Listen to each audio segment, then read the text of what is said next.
कलाहांडी जिला भवानीपाटना सहर स्थित होटेल विनायकरे एपीडीए संस्था द्वारा चाउल किपरि सहजरे राज्य तथा राज्य बाहर को रप्तानी करा जाय परिबो एवं कलाहांडीर चाषी किपरि तार हक पाई परिबा सह बाहर राज्य रे कलाहांडी जिल्लार उत्पादित चाउलर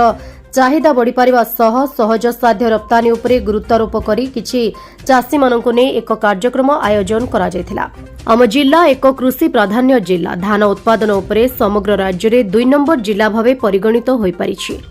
इंद्रावती केनाल हेबा दिनठारु शस्य श्यामल भरपूर कलाहांडी एबे भोकर भूगोलर संज्ञा को बदलाई सबुज शस्य श्यामला जिला रूपे परिगणित होई परिछि बोली मंचासीन अतिथि माने मतव्यक्त करथिले। उक्त कार्यक्रम रे मुख्य अतिथि भावे कृषि और वैषयिक विश्वविद्यालय कुलपति श्री प्रभात कुमार रावल एवं सम्मानित अतिथि भावे आपेडा बोर्डर सदस्य श्री सुकांत कुमार पाणिग्राही, रिजनाल हेड आपेडार श्री सीताकांत मंडल एवं आपेडा कलिकतार मुख्य सुप्रभा मल्लिक प्रमुख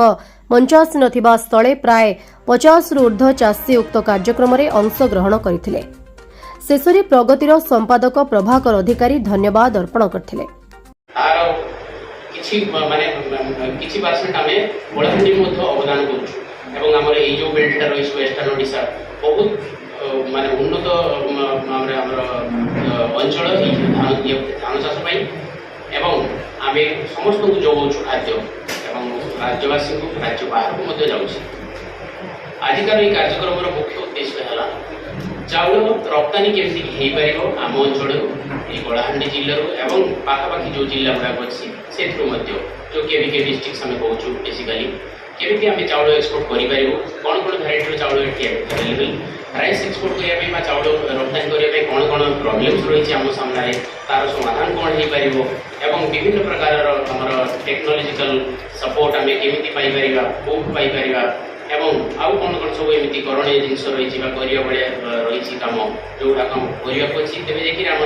एक्सपोर्ट जो स्वप्न जे आम देशर आम राज्यर कलाहांडी जिलार चाउल विदेश को रप्तानी हो विदेश लोक तार स्वाद पाइपर यही सब जो आम रही कार्यक्रम से गुड़ाक सफल हो पार तेणुक ये केवल आम प्रारंभ मात्र एमती प्रोग्राम आम अलरेडी 3टा कर सारी संबलपुर बरगढ़ बलांगीर एवं यहाँ चतुर्थ प्रोग्राम आम राइस सेंट्रिक आशा करी आपण मान सहयोगिता सहानुभूति एवं आमर मान्यमान्य अतिथि महोदय मैंने रही सहयोगिता मार्गदर्शन आम निश्चय आमर ये कार्यक्रम को सफल कर आमर जो स्वप्न अच्छी आम पश्चिम ओडिशार विशेषकर कलाहांडीर चाउल आमको विदेश को पठे पारू से स्वप्न आम पूरण हो पार ये मुझे बर्तमान सार को अनुरोध करी जो मिड अंडुलेटिंग जोन रही कलाहांडी जिला एवं नुआपड़ा जिला अंतर्भुक्त जितेबाला आमर अपर इंद्रावती एवं उत्तेई जलसेचन प्रकल्प आमको पानी मिलला ये माटी पुणी खसी उठिला एवं आपको आमे आमे जानिचे जे चाषे आमे जदिओ भल भाव जानिचे इंग्लिश रे गोटे प्रोवर्ब अच्छी जे paddy and poverty they go together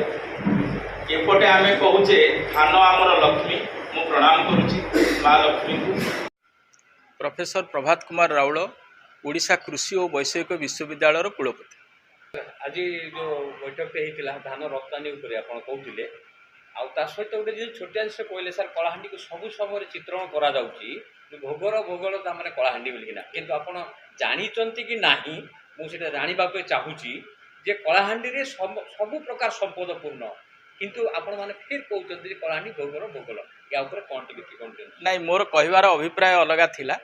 हुए तो परिस्थिति पड़िकी दिने जहाँ भोकर भूगोल आख्या दि जाइला आज से ओडिशार भात हांडी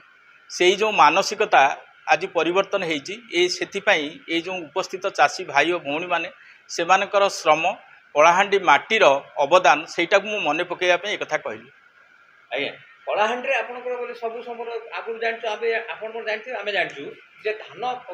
सर्वप्रथम कलाहांडी उत्पन्न होता बेले तापर भी भूगोल भूगोल कहवा कलाहांडी रत्नगर्भा कलाहांडी आपंकर आज